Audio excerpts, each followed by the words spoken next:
ইমরান পরিবার আজ এক প্রলয়কারী ভূমিকম্প আঘাত এনেছে।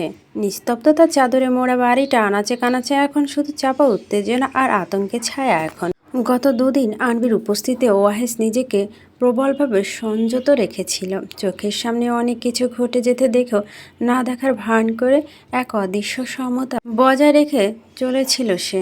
আনবির সামনে সে কোনোভাবেই নিজের ভিতরে অস্থিরতাকে প্রকাশ করতে চায়নি, কিন্তু আজ আর পারল না। তার ধৈর্য শেষ, সুতোটুকু আজ ছিঁড়ে গেছে। আজ না পেরে সে ফিরে এসেছে তার সেই আদিম রুদ্ধরূপে, যে রূপ দেখলে পরিবারের প্রতিটি সদস্যের মেরুদণ্ড বেশ শীতল স্রোত নেমে যায়। ওই দুঃসাহসিকতা ঘটনার ততক্ষণেই মিডিয়া কানাঘুষা ছড়িয়ে পড়তে শুরু করেছে। ব্যাপারটা থানা পর্যন্ত গড়িয়েছিল। তবে সৌভাগ্যবশত কেউ এখনও জানতে পারেনি যে মেয়েটি অভিজাত ইমরান পরিবারের একজন। ওয়াহেজের বন্ধু সাপি অত্যন্ত বিচক্ষণতার সাথে পরিস্থিতি সামাল দিয়েছেন। পুলিশ স্টেশন থেকে ওকে ছাড়িয়ে এনে একটা কালো আভায়া পরিয়ে তড়িঘড়ি করে বাড়িতে পাঠিয়ে দিয়েছে। কিন্তু ওহি বাড়িতে পা রাখার আগে ওয়াহেজ পুরো ঘটনা জেনে যায়। খবরটা শোনার পর থেকেই রাতে তার শিরায় উপশিরায় ফুলে উঠেছে। সারা শরীর যেন ধিক ধিক করে জ্বলছে। দ্রুত বাড়ি ফিরে ওয়াহেজ সদর দরজা পেরিয়ে ভিতরে ঢুকতেই দেখে লিভিং রুমে থমথমে পরিবেশ। পুরো পরিবার সেখানে জড়ো হয়ে আছে, আর মাঝখানে দাঁড়িয়ে আছে ওহি। অপরাধবোধের ছিটে ফোটার নেই তার চেহারায়, বরং নির্লজ্জের মতো সবার সাথে সমান তর্ক জুড়ে দিয়েছে সে। সাবি যে আবায়াটা পরিয়ে তার মান বাঁচানোর চেষ্টা করেছিল, রাগে ক্ষোভে সেটা গা থেকে টেনে খুলে সবার সামনে সজোরে ছুঁড়ে মারে ওহি। তীক্ষ্ণ উদ্দিত গলায় চিৎকার করে ওঠে, আমি মানি না এসব, আমি মানি না সেকালের নিয়ম। ঠিক সেই মুহূর্তে সদর দরজা চৌকাঠে মারায় ওয়াহেস। তার মেজাজ এখন সপ্ত স্বর্গে, মুখে পেশিগুলো শক্ত হয়ে আছে, চোখে দাউ দাউ করে জ্বলছে আগুনের লেলিহান শিখা। অগ্নিঝরা দৃষ্টিতে একবার ওহির দিকে তাকায় ওয়াহেস, তারপর আশেপাশে একবার চোখ বুলিয়ে রাগে ফেটে পড়া হাতের কাছে থাকা একটা ভারী অ্যান্টিক ফুলদানি তুলে নেয় হাতে। তারপর বাঘের মতো গর্জন করে ওহির দিকে এগোতে থাকে সে। বেহায়া বেহায়া, বেপদ্দা, অসভ্য নারী, তোর এত বড় সাহস কী করে হয়? এই ইমরান পরিবারে জন্ম নিয়ে তুই ওয়েস্টার্ন পোশাক পরে বাইরে হারাম পুরুষদের সামনে যাস? এত বড় কলিজা তোর কোথার থেকে গজালো? ওয়াহেজের এই রণমূর্তি দেখেও ওর মা আর ওর বাবা ছুটে আসেন। আতঙ্কিত হয়ে পথ আটকে দাঁড়ান তারা। উষা কাঁপা কাঁপা হাতে ওয়াহেজের উত্তপ্ত গাল আর কপালে হাত বুলিয়ে ওকে শান্ত করার আপ্রাণ চেষ্টা করেন। বাবা, রাগ করিস না, শান্ত হ। ও না বুঝে ভুল করে ফেলেছে, বাচ্চা মানুষ। কিন্তু ওয়াহেজ আজ কারো কথা শোনার পাত্র না। উষার হাত সরিয়ে দিয়ে লাল হয়ে যাওয়া চোখে ওহির দিকে তাকিয়ে দাঁত চেপে ফুঁসতে ফুঁসতে চিৎকার ওঠে, সবাইকে আমি বলেছিলাম না তোরা পশ্চিমা বেশ্যানস? তোরা ঘরের রানী, তোরা ঘরের ফুল, নিজেদের শালীনতা ঢেকে রাখবি।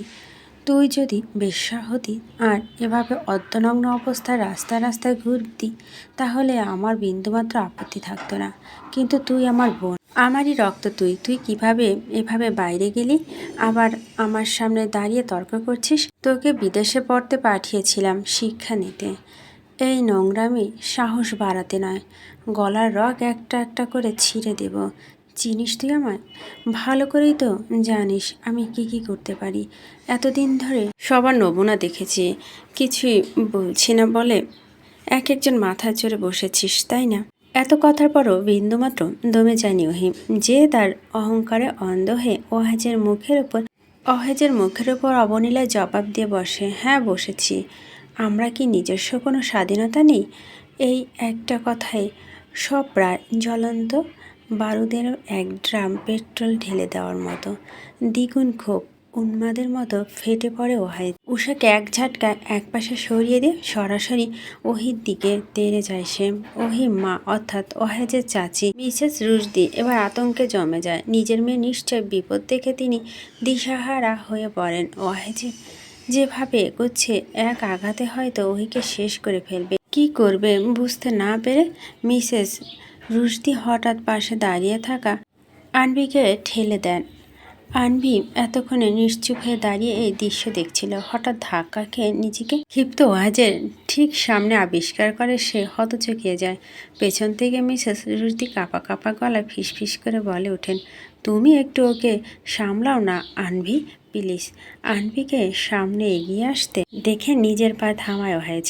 তীক্ষ্ণ দৃষ্টিতে রুশদির দিকে তাকিয়ে গর্জে ওঠে, চাচি আম্মা, তোমার মেয়ে যখন অর্ধনগ্ন অবস্থায় থাকার এতই শখ, তাহলে আমি ওকে এক্ষুনি এই মুহূর্তে এখানে জ্যান্ত কবর দিয়ে দেব। এরপর আনভির দিকে রুদ্র মূর্তিতে তাকিয়ে বলে, তুমি সামনে থেকে সরো। পরিস্থিতি বেগতিক দেখে আনবি দুহাত প্রসারিত করে ওয়াজের সামনে ঢাল হয়ে দাঁড়িয়ে ওয়াজের অগ্নিবর্ষিত চোখে দিকে তাকিয়ে আমতা আমতা করে বলে, দেখুন দেখুন, ও আসলে বুঝতে পারেনি। আনভি কথা শেষ হওয়ার আগে ওয়াজ এক প্রকার আনভির মাথার উপর দিয়ে হাত বাড়িয়ে ফুলদানিটা ওহির দিকে ছুঁড়ে মাত্র উদ্দিত হয়। পরিস্থিতি পুরোপুরি হাতের বাইরে চলে যাচ্ছে দেখে আনবি মরিয়া হয়ে ওঠে। ওয়াজ দুই কাঁধ শক্ত করে চেপে ধরে, তাকে সামান্য ধাক্কা দিয়ে কাঁপা কাঁপা গলায় বলে ওঠে, ভুল ভুল হয়ে গেছে ওর, প্লিজ ওকে মাফ করে দিন। সব সময়কার শান্তশিষ্ট ওয়াজ এমন ভয়ঙ্কর রূপ দেখে আনবির নিজেরও ভয়ে জান পলাই অবস্থা। আনবির স্পর্শে ওয়াজের কিছুটা থমকে যায়, কিন্তু পরক্ষণে হাতের ফুলদানিটার সামনে কাছে টি টেবিলের পাশে ফ্লোরে সজোরে আছড়ে ফেলে সে। কাঁচ ভাঙার বিকট শব্দে মাঝে ওয়াজ দাঁতে দাঁত চেপে বলে, আমার বাড়ির নারীর দেহ বাইরের মানুষ দেখেছে, মিডিয়া দেখেছে, কত বড় বিপর্যয় ঘটিয়েছে তার কোনো ধারণা আছে? আর সবচেয়ে বড় কথা, ও আমার নিয়মের বিরুদ্ধে গেছে। আজ ওর একটা বিহিত আমাকে করতেই হবে। কথাগুলো বলে ক্ষোভে ফুঁসতে ফুঁসতে পাশের কাছে টি টেবিলে সজোরে লাথি মারে ওয়াজ। ছিটকে উল্টে যায় টেবিল। এরপর হনহন করে নিজের রুমের দিকে পা বাড়ায় সে। আনভি মাঝখানে এসে দাঁড়ানো আজ হয়তো ওহি প্রাণে বেঁচে গেল, নয়তো ওহাজে নির্ঘাত মাথা ফাটিয়ে দিত। বাড়ির উপস্থিত সবার বুকে তখনও মৃত্যুর ভয় কাঁপন ধরাচ্ছে। সিঁড়ি বেয়ে উঠতে উঠতেই ভারী গলায় শেষবারের মতো শাঁসিয়ে যায় ওয়াজ, শাস্তি এখনও বাকি। আনবি সিঁড়ির দিকে স্তব্ধ হয়ে তাকিয়ে থাকে। এই রাগী লোকটাকে এর আগে সে কত কথাই না শুনিয়েছে, আল্লাহ জানেন এখন তার নিজের কপালে কি লেখা আছে। ওয়াজ হয়তো এবার তাকে বারান্দা থেকে সজোরে ধাক্কা দিয়ে নিচে ফেলে দেবে। এদিকে রুশদি মেয়ে রহিকে বুকে জড়িয়ে ধরে ডুকরে কেঁদে উঠলেন, কেন তুই ওই নিয়ম ভাঙতে গেলি রে? এখন নিশ্চয় তোর সাথে খারাপ কিছু হবে। ওহাজ এত সহজে তোকে ছাড়বে না। মায়ের বুকে মুখ গুজে ওহি ফুঁপে কেঁদে ওঠে। উষা ধীর পায়ে এগিয়ে যায়, ওহির মাথায় আলতো করে হাত বুলিয়ে দিতে দিতে দীর্ঘশ্বাস ফেলে বললেন, শাস্তির জন্য প্রস্তুত না ওহি, ঠিক যেমনটা আয়রা পেয়েছিল। আয়রাও একদিন ওয়াহেজের নিয়ম ভেঙে বেপর্দায় বাইরে বেরিয়েছিল, উল্টো তর্ক করেছিল। এরপর ওয়াহেজ তার সাথে যা করেছিল তা সত্যি ভাষায় প্রকাশ করার মতো নয়। উষা এবার আনবির দিকে তীক্ষ্ণ দৃষ্টিতে তাকে ধমকে ওঠে, এই তুমি এখানে কি করছো? যাও নিজের ঘরে যাও, গিয়ে নিজের হাজব্যান্ডকে সামলাও। এ কথা শুনে আনবি ভেতরটা ভয় কেঁপে ওঠে। সে আমতা আমতা করে বলে, আমি আমি যাব? হ্যাঁ, তুমি তো যাবে। তুমি ব্যতীত ওয়াজের অন্য কোনো স্ত্রী আছে নাকি? কথাটা শুনে আনবি আর কোনো উত্তর দেয় না। বুক ভরা ভয় নিয়ে সে ধীর পায়ে রুমের দিকে এগোয়। রুমের সামনে গিয়ে দরজা ঠেলে ভিতরে প্রবেশ করতেই ওয়াজকে দেখতে পায়। ওয়াজের আনবিকে দেখে একদম ঠান্ডা চোখে তাকে তীক্ষ্ণ শীতল গলায় বলে, আমি কাউকে শাসন করার সময় তুমি যদি আর কখনো সামনে এসে দাঁড়াও, তাহলে নেক্সট টাইম সবার আগে তোমার মাথা ফাটিয়ে দেব। আমি নিজের ভিতরে প্রবল ভয়টাকে সযত্নে চাপা দিয়ে কণ্ঠস্বর কিছুটা শক্ত করে বলে, আমি তো আসতেই চাইনি, কিন্তু আমি না এলে তো আপনি ওকে মেরেই ফেলতেন। যে বড় ফুলদানিটা হাতে নিয়েছিলেন, ওহাজ সঙ্গে সঙ্গে বলে ওঠে, ওটা সে ভয় দেখানোর জন্য নিয়েছিলাম। আমি পাগল নাকি যে ওর গায়ে হাত তুলব? আমি ওর চাস্তো ভাই, আপন ভাই কেউ নয়। আনবি মৃদু স্বরে পাল্টা জবাব দেয়, এভাবে না শাসিয়ে তাকে তো ভালোভাবে বোঝাতে পারতেন। আনবির কথা শুনে ওয়াজ ঠোঁটের কোণে এক চিলতে তাচ্ছিল্য হাসি ফুটে ওঠে। ও বলে, একটা ছোট শিশুকে যেমন স্বরে অ আ ক খ ধরে ধরে শেখানো হয়, আমি আমার বোনদেরকে ঠিক সেভাবে বুঝিয়েছি, প্রতিদিন বুঝিয়েছি। এই 2 দিন আগেও বুঝিয়েছি যে একমাত্র বেপর্দা নারী কতটা মূল্যহীন। কতভাবে যে বুঝিয়েছি কিন্তু ওহি বোঝেনি।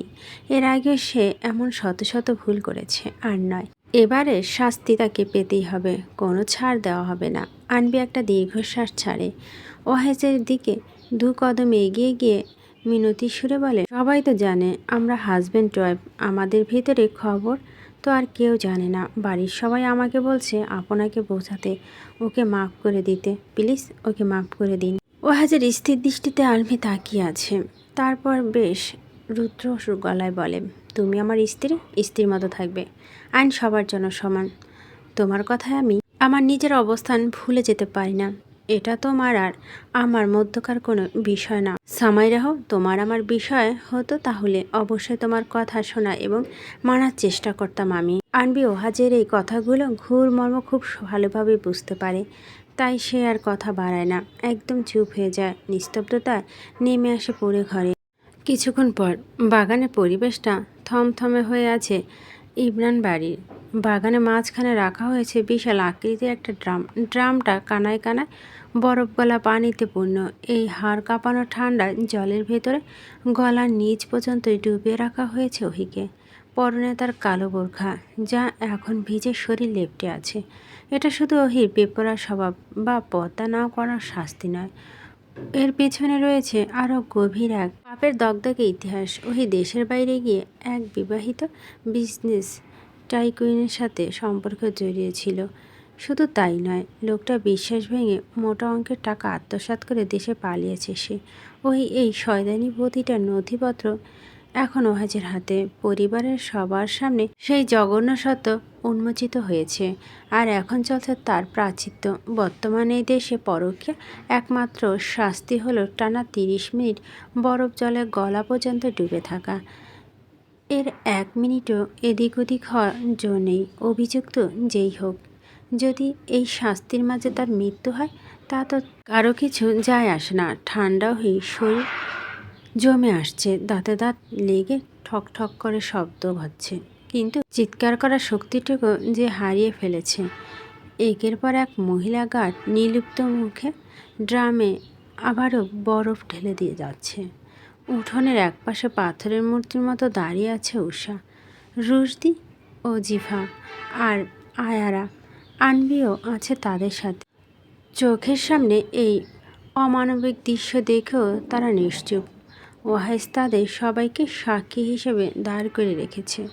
উদ্দেশ্য পরিষ্কার তার। ওহি এই পরিণতি দেখে বাকিরা যেন ভবিষ্যতে এমন ভুল করার দুঃসাহস না দেখায়। ওয়াহেজের এই নীরব বার্তা সবাই হাড় পর্যন্ত কাঁপিয়ে দিচ্ছে। আনবি আর স্থির থাকতে পারে না। চোখের সামনে এমন দৃশ্য বেশিক্ষণ সহ্য করা তার পক্ষে অসম্ভব হয়ে পড়ে।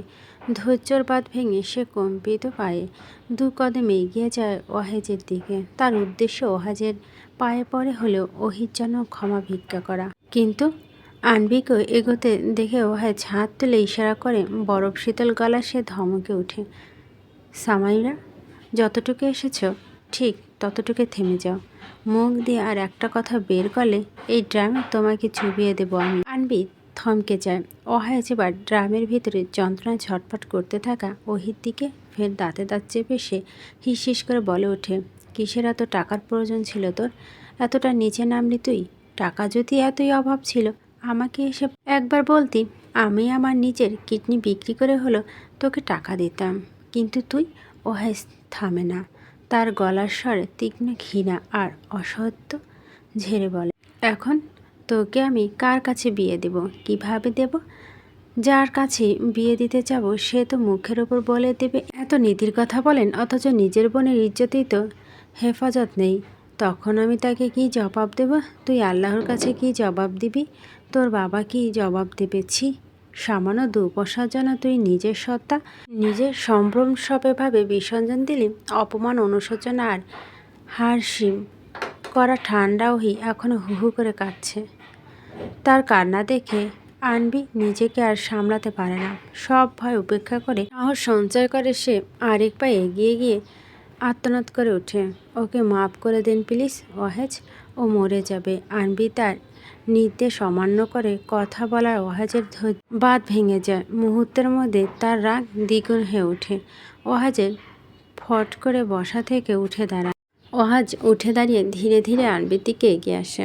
আনবি ওহাজকে আসতে দেখে চোখ নামিয়ে নেয়। তার বিশ্বাস ওহাজ কিছু বলবে না, তারপরও সংকোচ লাগছে। ওহাজের দাঁত চেপে আনবির দিকে তাকায়, কিন্তু কিছু বলে না, চুপচাপ আনবির হাত নিজের হাতের মুঠো নিয়ে বাড়ির ভিতরে হাঁটা শুরু করে জোরপূর্বক। আনবি ওহাজের সঙ্গে যেতে চায় না, কিন্তু ওহাজের হাতের টানে তাকে যেতে হয়।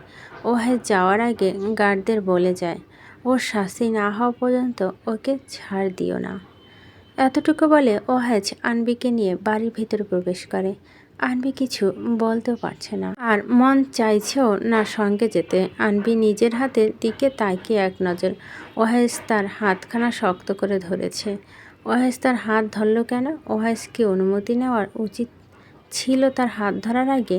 অবশ্যই নেওয়া উচিত ছিল, কিন্তু সে নেয়নি।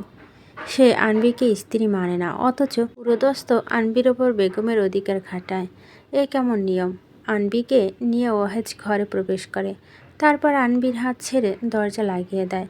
দরজা লাগিয়ে আবারও আনবির দিকে ফিরে এসে স্তব্ধ হয়ে দাঁড়িয়ে থাকা আনবির দিকে তাকিয়ে বলে, তোমাকে তো বলেছিলাম সামাইরা মাঝখানে কথা না বলতে, তারপর কেন বললে? কথাটা ধমকের সুরে বুনে ওঠা ওহেজ। ওহেজের ধমক খেয়ে আনবি হালকা কাঁপতে কাঁপতে উচ্চারণ করে, আমি আসলে এমন কিছু কখনোই সামনাসামনি দেখিনি, তাই একটু হয়ে ইয়ে গিয়েছিলাম।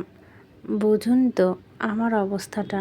ওহেজ আনবির এমন আমতা আমতা শুনে দু কদম এগিয়ে সে ঠান্ডা চোখে কিছুক্ষণ চুপ করে তাকিয়ে থাকে। ওর এই হিম তাকানো আনবিকে মেরে ফেলেছে। আনবির কাঁপার পরিমাণ দ্বিগুণ বেড়ে যায়। এখন না ওহাজ ওকে আছাড় মেরে ফেলে। আনবি নত দৃষ্টিতে ফ্লোরের দিকে তাকিয়ে থাকে। ওহাজ কিছুক্ষণ তাকিয়ে থেকে দীর্ঘশ্বাস ছেড়ে বলে, দ্বিতীয়বার এমন হলে শাস্তি একটা মাটিতে পড়বে না। তুমি আমার স্ত্রী, তোমার আমার সম্পর্কে তুমি আমার দায়িত্ব আর কাজের মধ্যে নিয়ে এসো না সামাইরা। তুমি আমার স্ত্রী, এই কথাটা আরও একবার ওহাজ বলেছিল, এখনও ফের বলল। আনবি ওহাজের চোখের দিকে তাকিয়ে প্রশ্ন করে বসে, আপনি বারবার তুমি আমার স্ত্রী বলছেন কেন? আমি কি আপনার সত্যি স্ত্রী? হঠাৎ এমন প্রশ্নে ওহাজ থতমত খেয়ে যায়। এই মেয়েটা তাকে সবসময় লজ্জার মুখে ফেলে দেয়। ওহাজের আনবির কথায় কোনো উত্তর দিতে পারে না, কিছু ইতস্ততা নিয়ে বলে, আমি বাইরে যাচ্ছি, আজ রাতে বাড়ি ফিরব না। একা ঘুমাতে না পারলেও আয়রাকে নিয়ে এসো। এই বলে ওহাজ ঘর থেকে দ্রুত বেরিয়ে যায়। আনবি হতাশ হয়ে ওহাজের যাওয়ার দিকে তাকিয়ে থাকে। লোকটা এমন কেন? একটা প্রশ্ন করলে সঠিক উত্তর তলব মেলে। আনবি ধীর পায়ে ব্যালকনিতে গিয়ে দাঁড়ায়। ব্যালকনিতে গিয়ে দেখে অহিকে ড্রাম থেকে বের করা হচ্ছে।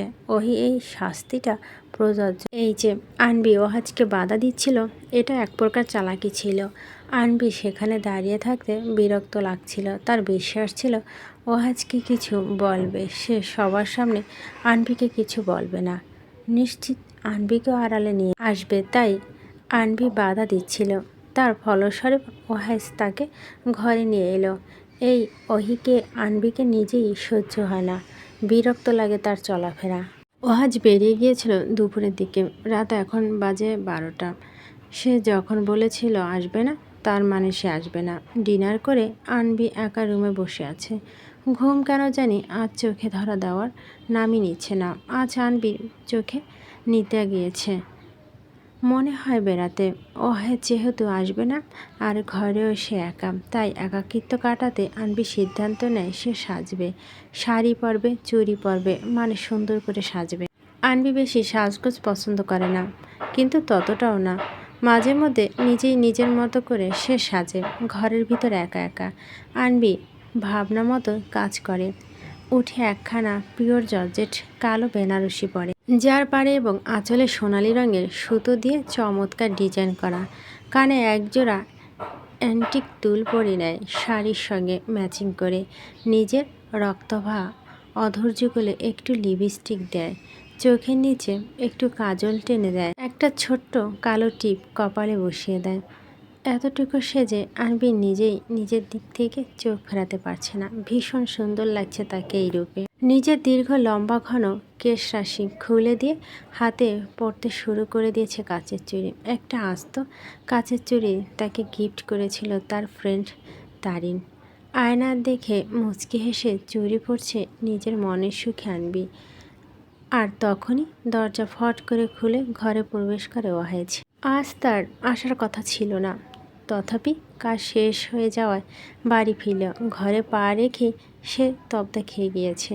কালো শাড়িতে এই হালকা সাজে আনবিকে চোখ ধরেছে বারবার। ওয়াহেজের বুকে ধুকপুক করছে। ধুকপুকানি নিয়ে ওয়াহেজের ধীরে পায়ে এগিয়ে আসে আনবির দিকে। মনে মনে তার প্রশ্ন জাগে, এই মেয়ে এত রাতে সেজেছে কেন? মেরে ফেলবে তো ওয়াহেজকে নিজের মোহে আটকিয়ে। তার সুন্দরী নারী কত শত চোখে পড়ে, একবার তাকালে দ্বিতীয়বার তাকাতে ইচ্ছে হয় না। তবে আনবির দিকটা আলাদা। আনবি তার হালাল নারী, তাই বোধহয় আনবির দিকে থেকে চোখ ফেরানো কষ্টকর হয়ে যায়। বারবার তাকাতে মন চায়।